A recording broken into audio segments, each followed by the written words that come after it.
ఈ రోజు మనం అమ్రోహాలో జరిగిన మర్డర్ కేసు గురించి మాట్లాడుకుందాం. ఈ కథలోకి మనం ఇంకొంచెం డీటెయిల్డ్ గా వెళ్తే, ఈ కథ ఉత్తరప్రదేశ్ లోని అమ్రోహా డిస్ట్రిక్ట్ లో జరిగింది. ఒక హస్బెండ్ ని ఒక వైఫ్ అండ్ తన యొక్క లవర్ బ్రూటల్ గా మర్డర్ చేశారు. ఇక్కడ విక్టిమ్ పేరు టింకు సింగ్. తన యొక్క ఏజ్ 35 years. తన యొక్క వైఫ్ పేరు సంగీతా సింగ్. మనకి ఎగ్జాక్ట్ ఏజ్ లేదు కానీ తన ఎర్లీ 30s లో ఉండొచ్చు అని పోలీసుల అంచనా. దాంతో పాటు తన యొక్క లవర్ పేరు నర్సింగ్ దేవ్. తన యొక్క ఏజ్ కూడా సేమ్ ఎర్లీ 30 ఉండొచ్చు అని పోలీస్ యొక్క రిపోర్ట్స్ లో ఉంది. వీళ్ళ యొక్క మ్యారేజ్ రిలేషన్షిప్ ఇప్పటికి 6 years అండి. 6 years ముందు నుంచే ఆమెకి 6 years మ్యారేజ్ కాకముందే ఈ సంగీతా సింగ్ కి నరసింహదేవ్ కి రిలేషన్షిప్ ఉంది. ఇప్పుడు 13th late night Sangeeta Singh తన యొక్క హస్బెండ్ ని బయటికి రమ్మని పిలిచి తర్వాత తన చేత ఫుల్ గా తాగిచ్చి ఇంటెన్షనల్ గా రైల్వే ట్రాక్ మీద పడేశారు.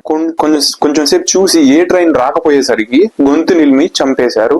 చంపేసిన తర్వాత అక్కడ ట్రాక్ పక్కన పడేశారు. ఈ విషయం 14th January evening railway staff చూసి పోలీసులకు ఇన్ఫార్మ్ చేశారు. స్టార్టింగ్ పోలీసులు కూడా ఇది ఒక సూసైడ్ కేస్ అని చెప్పేసి పోస్ట్ మార్టం తీసుకెళ్లారు. ఎప్పుడైతే పోస్ట్ మార్టం తీసుకెళ్లారో డాక్టర్స్ పోస్ట్ మార్టం చేసి విక్టిమ్ కి ఎలాంటి ట్రైన్ ఇంజురీస్ లేవని చెప్పి దాని తర్వాత మిస్టరీ అన్ఫోల్డ్ అయింది. తర్వాత పోలీసులు తన యొక్క రిలేటివ్స్ అందరిని ఇంటరాగేట్ చేస్తుంటే ఏమైనా సస్పీషియస్ యాక్టివిటీస్ ఉన్నాయా అని చెప్పి చూస్తే తన యొక్క వైఫ్ నిజం ఒప్పేసుకుందండి. ఇలా తన యొక్క లవర్ తీసుకెళ్లి గొంతు నిలిమి చంపేశారని. ఇది ఎక్కడ ఉత్తరప్రదేశ్ లో జరిగిందని మనం లైట్ తీసుకోవచ్చండి. కానీ ఇక్కడ సొసైటీలో మనం చేంజ్ చేయాల్సింది ఏంటంటే, సొసైటీగా మనం చేంజ్ అవ్వాలి. ఇప్పుడు ఫర్ ఎగ్జాంపుల్ ఇప్పుడు ఒక డైవర్స్ ఉమెన్ రోడ్డు మీదకి వస్తుందంటే మనం కొంచెం చులకన భావం తగ్గించాలండి. ఇండియాలో చాలా లాస్ ఉన్నాయి. ఇప్పుడు మనకు ఒక అన్హెల్తీ రిలేషన్షిప్ లో మనం ఉంటే మనం జస్ట్ వాక్ అవే చేయొచ్చు. We can just walk away. కానీ తనని బ్రూటల్ గా చంపడానికి మనకి ఏ రైట్ ఉంది? మ్యారేజ్ లైఫ్ 6 years లో ఆ టింకు సింగ్ ఆమెను ఎంతగా నమ్ముంటాడు. It's okay.